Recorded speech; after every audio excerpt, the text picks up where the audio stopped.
Okay, college algebra, let's start with 1.3, complex numbers. Now, a complex number has kind of two parts, a real part and an imaginary part.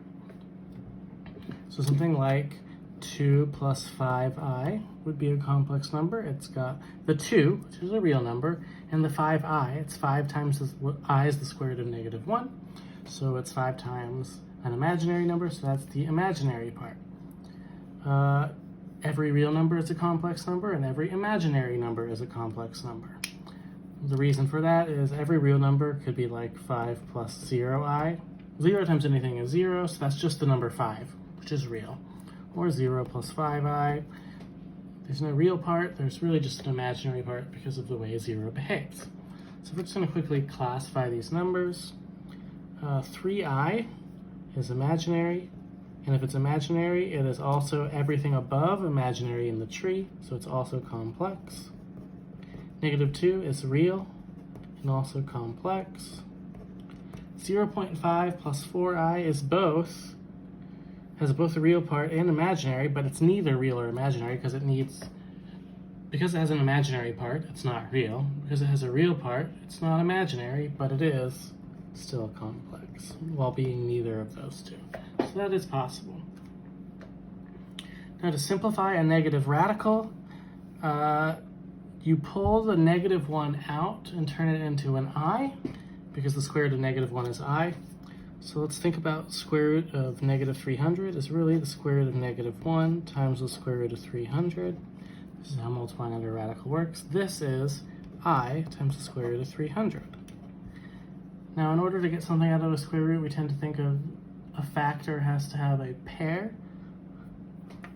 So let's think about this. 300 is 3 times 100. We know the square root of 100 is 10. So this whole thing is 10 times I, and the square root of 3, nothing gets out of the radical from that. So this simplifies to 10i square root of 3. The only difference between this and, say, the square root of positive 300 is this I. Any strategies you have where you draw a factor tree, for example, still work.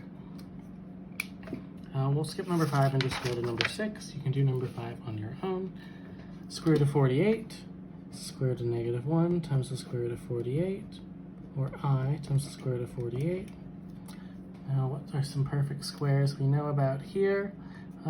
16 goes into 48, but if you don't know that, you at least know 4. And that's 4 times 12. Square root of 4 is 2, so we have 2i times the square root of 12.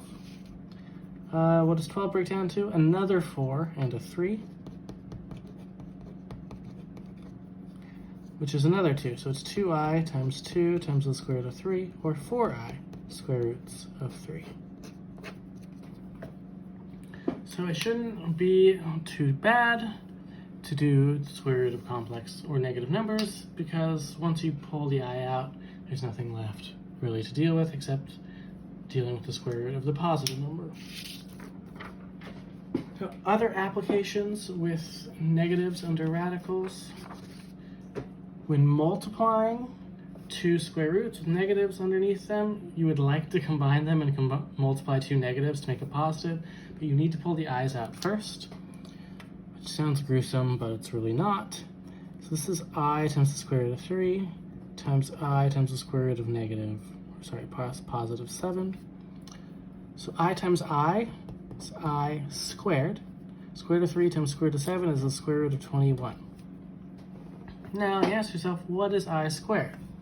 If I is the square root of negative 1 and I square it, then I squared is equal to square root and squared cancel each other out. It's equal to negative 1. So this thing equals negative 1 times the square root of 21. Since we couldn't factor any factors out there with 21, this is just the negative square root of 21. So generally speaking, when you have two negatives under the radical and you factor the two i's out, it just ends up resulting in a negative in front of the radical when you multiply them. Again, I'm going to skip number 8 and we'll do number 9. The square root of negative 68 times the square root of negative 28 I times the square root of 68 times I times the square root of 28. We know I times I from up here is -1.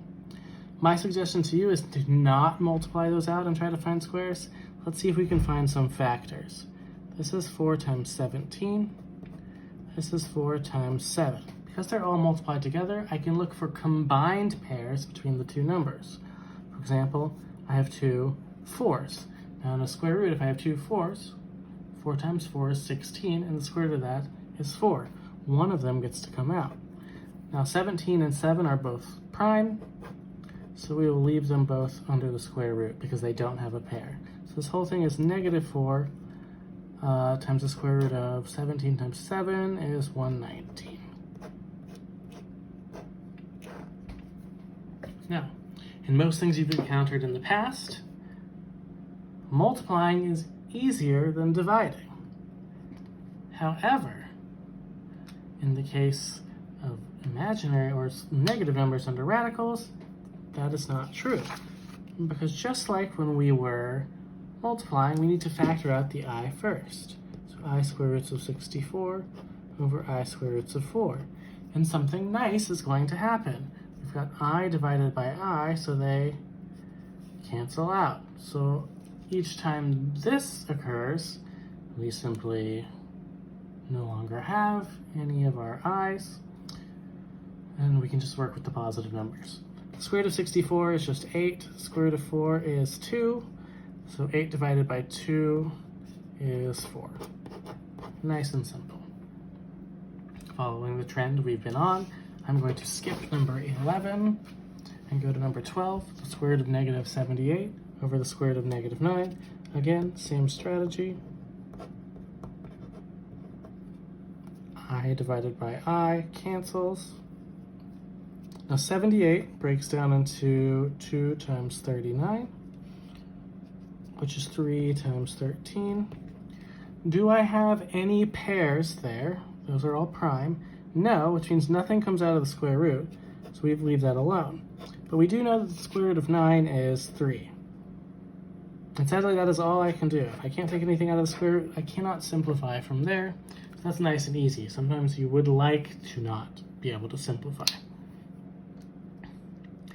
So the last thing the homework might ask you to do with complex numbers, before we get to combining them, is simplify to a plus bi form. So what they're asking you to do is take our rules that we just talked about.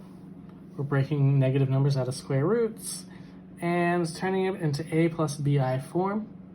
So that means a real part and an imaginary part. This is the type of thing you will encounter if you use the quadratic formula. So let's look at number 13. What can I do with the square root of -20? I know I can factor the I out. So I square root of 20, and I know 20 is 4 times 5, and the square root of 4 is 2. So this whole thing is I times 2 times the square root of 5. So if I rewrite this as -4 plus 2i square roots of 5 over 2, I then distribute the 2 to both sides, -4 over 2 plus 2i square roots of 5 over 2. Then I can reduce. So -4 divided by 2 is -2. 2 divided by 2 is gone, so we have plus I square roots of 5. Now it wants a plus bi form. Our I is really on the wrong side technically, but it shouldn't care. It should accept both of these answers, and I will on the test, if this is a question. Again, we'll skip number 14 and do number 15. -6 minus the square root of -18 over 3. Again, this is I square roots of 18, or I times the square root of 9 times the square root of 2. Square root of 9 is 3. So we've got -6 minus 3i square roots of 2 divided by 3. Again, we can section it off into pieces. -6 divided by 3 is -3. -3 divided by 3 is -1. So this is -3 minus I roots of 2, or -3 minus root 2i. And we will continue 1.3 in the next video.